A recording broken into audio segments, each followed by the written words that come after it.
A man has been charged for taking the life of youth in New York. A man has been charged in relation to first-degree loss of life and taking items forcefully before taking the life of a Puerto Rican-born employee at a restaurant in East Harlem, New York in January. A Supreme Court judge in New York ordered Winston Glynn, a 30-year-old man, to be held without bail for the January 9, 2022 shellings incident that took the life of Crystal Baron Neves, a 19-year-old youth. The NYPD Chief of Detectives, James Hissig, said that Glynn, a former employee of the restaurant before Baron Neves' employment, had 4 prior arrests. It was further stated that Glynn wore a mask and demanded more money from Baron Neves during the incident. The man demanded more money from the register drawer as Miss Baron Neves was scrambling to open the drawer because she did not have the key. The male opened shellings, hitting her and taking her life. If you were to review the video and think of this horrible incident, it would be a senseless loss of life. Taking the life of a youth who was doing the right thing, working on Saturday night at 12:30 and encountering this unscrupulous individual who cut her life short. All indications are that he knew the place very well, that he pre-planned the event. The NYPD Chief of Department, Corey, said there was no reason to cause harm to the youth. Money had been handed over. She was trying to comply with the unscrupulous individual's demands. She lost her life for no apparent reason. Police have mentioned that Glynn lives at a homeless shelter at the Days Inn near JFK International Airport in Jamaica, Queens, and was found in Brooklyn and arrested. The New York City Mayor, Adams, a former NYPD captain, said that he was struck by this senseless loss of life. He says that he cannot come to terms with this incident, but this one is considered to be very personal in relation to the shellings incident that took the life of a 19-year-old after she was very compliant with the demands of the unscrupulous individual. Prosecutors have said that they were adamant in not offering a plea to a lesser charge against Glynn, a move that his legal aid attorney Eric Williams said he will challenge. The district attorney for Manhattan has said that Miss Baron Neves had her entire life ahead of her when she was senselessly taken out at 19. While we can never bring her back or fill the hole left in her loved ones' hearts, this indictment brings us one step closer to securing justice for her and for her family. Glynn was remanded in custody until his next court appearance on June 18, 2022. He has been behind bars since his January 14th arrest. Law enforcement officers are seeking to identify a man who was found in a gully without his life.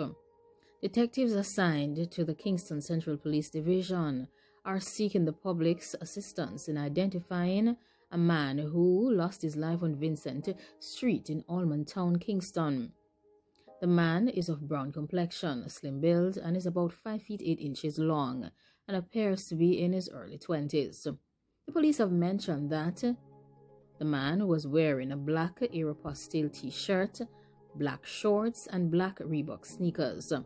It is reported that close to 10:40 a.m. on Sunday, February 27th, residents heard loud sounds and alerted the police.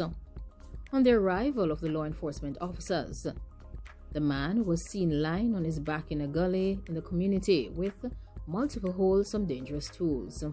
He was pronounced on arrival at the hospital. The police are asking that anyone who may be able to provide assistance to them in identifying the man should make contact with the Kingston Central Police at 876-922-0308 or use the police 119 emergency number or contact the nearest police station. A woman has been named as a person of interest after 21 dangerous tools were seized. Detectives from CTOC have listed a woman as a person of interest in connection to Friday's seizure of 21 dangerous tools at a warehouse in Kingston. The police are seeking Alicia Edwards of 3 East, Greater Port Morris and Catherine, and they're asking her to turn herself in before 12 on Saturday, March 5. Detectives believe that she may be able to provide assistance in the investigation. They're also asking that anyone who is aware of her whereabouts should contact CTOC at 876-967-1389 or use the 311 number or the 811 number. The loss of life toll is nearing 6 million as this pandemic enters its 3rd year. The official global loss of life count from the pandemic is on the verge of eclipsing 6 million, underscoring that the pandemic, now in its 3rd year, is far from over. This amount is the latest reminder of the unrelenting nature of the pandemic, even as persons are shedding their masks, while traveling is resuming and businesses are reopening around the globe.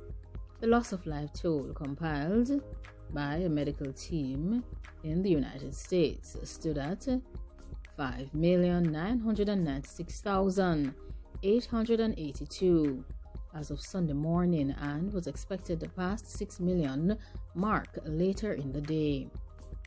Isolation has protected persons in the remote Pacific Islands for more than 2 years. However, they are just now grappling with their first incidents in relation to the pandemic, fueled by the highly Omicron variant. Hong Kong, which is seeing loss of lives increase, is testing its entire population of 7.5 million 3 times this month as it clings to the mainland zero pandemic strategy. As loss of life rates increase in Poland, Hungary, Romania, and other Eastern European countries, the region has seen more than 1 million persons arrive from Ukraine, a country with a poor pandemic treatment coverage and high rates of cases and loss of lives. Despite its wealth and availability of the treatment, the U.S. is nearing 1 million reported loss of lives on its own. Like, comment, share, and subscribe. Thanks for watching and have a wonderful day. Goodbye.